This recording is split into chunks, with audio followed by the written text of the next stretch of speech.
Welcome to this explainer. Today we're doing things a bit differently. We are putting on our detective hats to investigate the sanitized textbook version of local history. We're going to follow the money, the land, and the leverage behind the founding of Birmingham, Michigan, and its surrounding areas.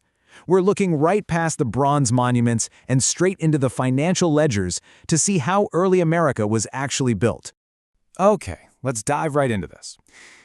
When you stare at these quaint, hand-drawn historical maps from the 1800s, it is incredibly easy to buy into that noble pioneer myth, right? We naturally picture humble families carving out a simple, honest life in the wilderness. But to get to the truth, we really need to treat these maps as the chalk outlines of a multi-generational heist. Because here's the reality. History isn't made by saints operating in a vacuum. It just isn't. It's driven by land, labor, leverage, and the people sitting in the back rooms looking at the ledgers. The people who write the history books are usually the exact same people who own the real estate. So to truly understand how a region is formed, you literally have to think like a detective. To really grasp the scale of this operation, we have to zoom way out, back to the 17th century. Now, the standard textbook myth tells us that the arrival of the French and British in the Great Lakes was this noble exploration, missionaries and explorers seeking to trade and spread goodwill. Well, the detective's reality, this was a cutthroat, multinational corporate extraction operation. Just look at the sheer scale of the geopolitical game being played here. Explorers like Etienne Brulé weren't just taking a scenic hike through the woods. They were scouting to feed Europe's insatiable demand for beaver pelts. And to get those furs, colonizers intentionally handed firearms to rival Native American tribes. They literally sparked an arms race and destabilized the entire region just to monopolize the trapping territories. It was an early corporate proxy war, pure and simple. Fast forward a bit to the post-war of 1812 era. After the war, the U.S. government was broke, and they were terrified, absolutely terrified, that the British and Canada would push back into the Great Lakes. They needed a human buffer zone, and they needed it immediately.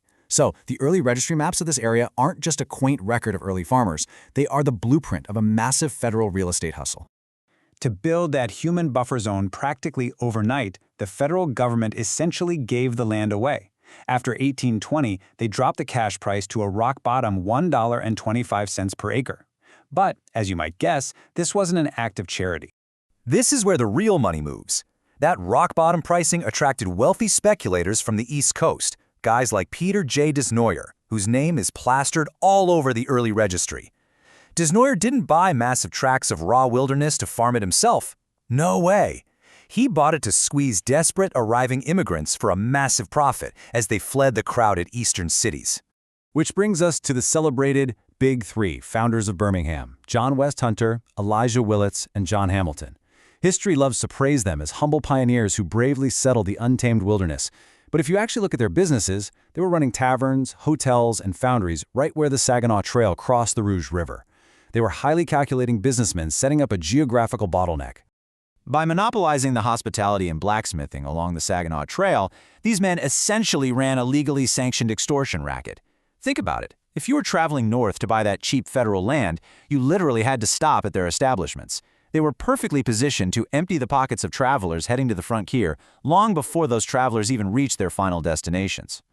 Let's look at the timeline here. Over just a couple of decades, from Colonel Pierce's early land grab in 1819 to the founders finalizing their registry in 1821 to Willets officially platting the town in 1837, these early monopolies formally consolidated.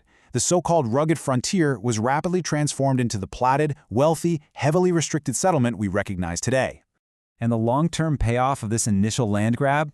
It is absolutely staggering.